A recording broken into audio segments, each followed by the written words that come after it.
रामकुंडावर चोरी करणारा चोर जेरबंद, 30,000 रुपये किमतीचा मुद्देमाल हस्तगत. गुन्हे शाखा युनिट क्रमांक 1 ची कामगिरी. दिनांक 28 जानेवारी 2025 रोजी दुतोंड्या मारुती समोर रामकुंड नाशिक येथे ॲपल कंपनीचा मोबाईल फोन चोरी झाल्याबाबत पंचवटी पोलीस ठाणे येथे गुन्हा दाखल करण्यात आला. मिळालेल्या गुप्त बातमीद्वारे शरद जाधव हा चोरीचा मोबाईल विक्री करण्यासाठी CBS परिसरात फिरत असल्याची खात्रीशीर बातमी मिळाली.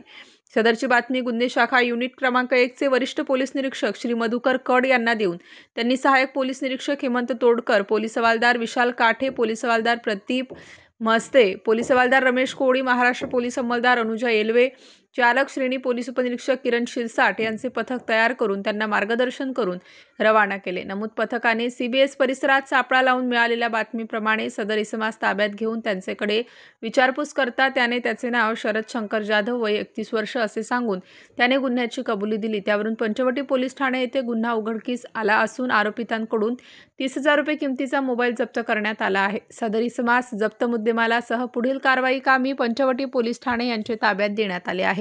स्टार न्यूजसाठी मोहसिन पठाण, नाशिक.